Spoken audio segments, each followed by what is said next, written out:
Ces 5 hommes accompagneront Mamadi Doumbouya jusqu'au bout, à moins que l'un d'entre eux parvienne à le convaincre de changer sa trajectoire destructrice. Mais qui sont-ils vraiment?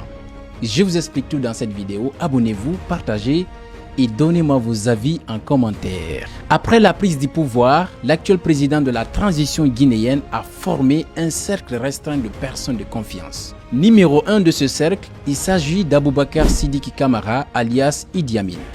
Il est considéré comme le bras droit et le mentor de Mamadi Doumbouya. Actuellement, ministre de la Défense nationale, cet officier de l'armée guinéenne est revenu à Conakry quelques jours après le coup d'État du 5 septembre 2021. Connu pour ses compétences stratégiques dans les affaires étatiques, il est soupçonné d'avoir coordonné le coup d'État depuis l'étranger. Originaire de Farana, tout au long de sa carrière, il a occupé des postes stratégiques au sein de la Miette silencieuse et a également représenté la Guinée sur la scène internationale en tant qu'ambassadeur. En deuxième position, nous avons le colonel Amara Camara, ministre secrétaire général de la présidence et porte-parole de la République. Il fait partie du cercle restreint des fidèles du président de la transition. Connu pour sa loyauté envers l'homme du 5 septembre 2021, il est l'un des premiers à s'être affiché aux côtés du général Mamadi Doumbouya lors de la prise du pouvoir. Il coordonne les affaires présidentielles ainsi que les actions du gouvernement. Cet homme de confiance est le catalyseur qui dicte la marche à suivre au général, lui proposant des stratégies pour gérer la nation. Il est considéré comme la sentinelle du président Mamadi Doumbouya. En troisième position se trouve le colonel Bala Samora, l'un des fidèles du président Mamadi Doumbouya.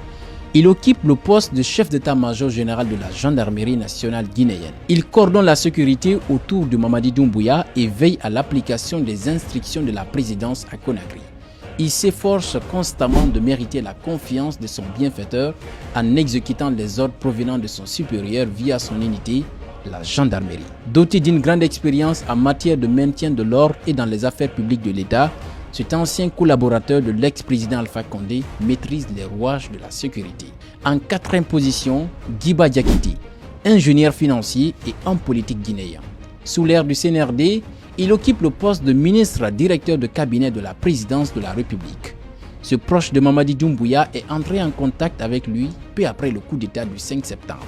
Depuis sa nomination, Guiba vit chaque instant au service des responsabilités étatiques les plus élevées. Il fait partie de ceux qui chuchotent des conseils dans l'oreille du général Mamadi Doumbouya. En dernière position, nous avons le commandant Mouktar Kaba, alias Spartacus. Actuellement à la tête du groupement des forces spéciales de Guinée GFS, ce compagnon d'armes de Mamadi Doumbouya, bien qu'il n'ait pas suivi la même formation militaire, a progressé à ses côtés au sein de cette élite militaire créée par l'ancien chef d'État Alpha Condé en 2018. Le colonel Mouktar Kaba est un expert du terrain, bien formé et équipé pour neutraliser tout ennemi. Il a juré de soutenir le général de la meilleure façon possible tout au long de la transition en cours. Il a également participé à plusieurs opérations avec Mamadi Doumbouya, la dernière étant le coup d'État du 5 septembre 2021. Ces personnalités tiendront-elles le cap jusqu'à la fin? L'avenir nous le dira. À bientôt.